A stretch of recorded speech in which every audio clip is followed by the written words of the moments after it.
কিছু স্বপ্নে দেখা, কিছু গল্পে শোনা, ছিল কল্পনা জালেই প্রাণে বোনা। তার অনুরাগের রাঙা তুলির ছোঁয়া, নাও বলি নয়ন পাতি। আজ মন চেয়েছে আমি হারিয়ে যাব, হারিয়ে যাব আমি তোমার সাথে। হ্যালো এভরিওয়ান, আমি মিষ্টু আর আপনারা দেখছেন বং মিষ্টুর একটা নতুন ভিডিও। সুন্দরবনের দ্বিতীয় দিনটা আমি শুরু করেছিলাম রিসর্ট থেকেই। বৃষ্টি ভেজে সকালে রিসর্টটা যেন খুব সুন্দর লাগছিল, চারিদিকে সবুজে ঘেরা একটা সুন্দর প্রকৃতি। তারপর আর কি রিসর্ট থেকে চলে গিয়েছিলাম বোটে। বোট কিন্তু চালুও হয়ে গেছিল। আমরা দ্বিতীয় দিন বোটে গেছিলাম সকাল 7:30-এ। সকাল 7:30-এ আমাদের বোটটা রওনা দিয়েছিল নতুন কোনো অ্যাডভেঞ্চারের উদ্দেশ্যে। দুদিকে ঘন জঙ্গল আর মাঝখান থেকে জলপথে আমরা নতুন কোনো অ্যাডভেঞ্চারে যাচ্ছি। প্রথমেই চলে এসেছি আমরা সজনেখালি টাইগার রিজার্ভে। তো চলুন দেখি এখানে ঘুরে কি কি দেখতে পাই। প্রথমেই দেখতে পেলাম জলের মধ্যে একটা টার্টেল। এটাকে কিন্তু খুব লক্ষ্য করলে তবেই দেখতে পাবেন। তারপরে চলে এলাম 4তলা একটা ওয়াচ টাওয়ার। এই ওয়াচ টাওয়ার থেকে পুরো সুন্দরবনের ঘন জঙ্গলটা দেখতে পাবেন। সুন্দরবনের প্রকৃতি কিন্তু খুবই সুন্দর, তাই জন্য সুন্দরবন নাম করা হয়েছে। আর এখানে বিখ্যাত গাছ হলো সুন্দরী গাছ। সেই সুন্দরী গাছের নামে কিন্তু সুন্দরবন নাম করা হয়েছে। আশা করি প্রত্যেকটা মানুষই আমরা জিওগ্রাফি বইয়ে পড়েছিলাম যে সুন্দরবনকে কেন সুন্দরী বলা হয়। আর এখানে যে সমস্ত উদ্ভিদগুলো দেখা যাচ্ছে প্রায়শই সবই ম্যানগ্রোভ উদ্ভিদ। আর সুন্দরবনে যে অরণ্যগুলো দেখা যায় সেটাকে ম্যানগ্রোভ অরণ্যই বলা হয়।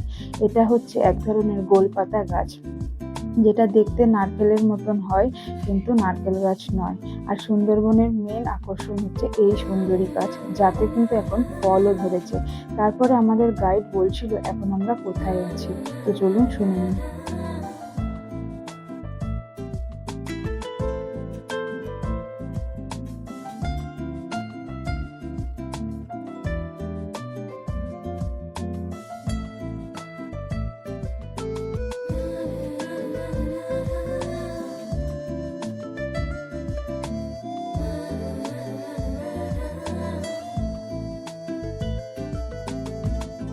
কিছুটা জঙ্গল পরিদর্শন করে আমরা বোটে আবার চলে এসেছিলাম। আর আমাদেরকে ব্রেকফাস্টে দিয়েছিল লুচি আর চানা মশলা, যেটা খেতে কিন্তু খুবই সুন্দর হয়েছিল। তারপরে আমরা আবারও যাত্রা করেছি নতুন কোনো পথে, নতুন কোনো জার্নির উদ্দেশ্যে, বা বলতে পারেন নতুন কোনো অ্যাডভেঞ্চারের উদ্দেশ্যে। দুদিকে কিন্তু ঘন জঙ্গল আর মাঝখানে নদী উথাল পাতাল। আর দেখতে পাচ্ছেন একটা কিন্তু বোট নয়, অনেকগুলো বোটে কিন্তু চালু হয়ে গেছে। আমাদের দ্বিতীয় অ্যাডভেঞ্চার ছিল দেবাকি ক্যাম্প। তো দেবাকি ক্যাম্পের ভেতরে কি কি আছে চলুন একবার আপনাদেরকে ঘুরিয়ে দেয়।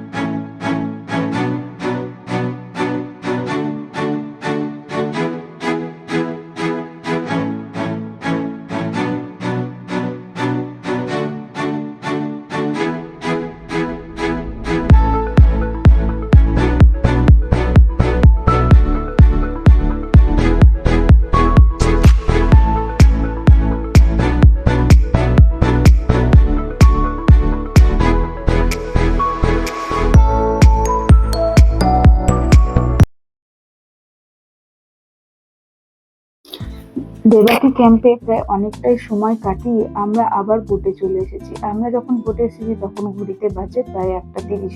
আর আমরা কিন্তু খেতেও বসে পড়েছি। প্রথমেই বলছি এরা কিন্তু সময় মতন সবাইকে খেতে দেয়। প্রথমেই দিল সাদা ভাত আর ঘন মুগের ডাল আর আলু ভাজা। তারপরে দিয়েছিল ইলিশ মাছের মাথা দিয়ে কচু শাক, যেটা খেতে অসাধারণ সুন্দর হয়েছিল। তারপরে দিল ভেটকি মাছের ঝাল, এটাও কিন্তু খেতে খুবই ভালো হয়েছিল, মাছটাও বেশ ভালোই ছিল। তারপরে দিল শো স্টপার ইলিশ মাছের ঝাল। আর ইলিশ মাছের সাইজটা কিন্তু দেখতে পাচ্ছ প্রত্যেক দিন কিন্তু এতই বড় বড় দিচ্ছিল, আর ঝালটা খেতেও কিন্তু খুবই ভালোই হয়েছিল। আর দিল চাটনি, আর তার সাথে দিয়েছিল পাঁপড়। প্রত্যেক দিন কিন্তু চাটনি পাঁপড়টা সব কিছু খাবারের থেকে ভালো হচ্ছিল। তারপরে আর কি কিছুক্ষণ সময় কাটিয়ে আমরা আবার রিসোর্টে চলে যাব, সেই জন্য আমরা বোট থেকে নেমে পড়েছি। হ্যাঁ, আপনাদেরকে যে কথাটা বলাই হয়নি, আমাদের বোটের নাম ছিল কিন্তু কুসুম বোট।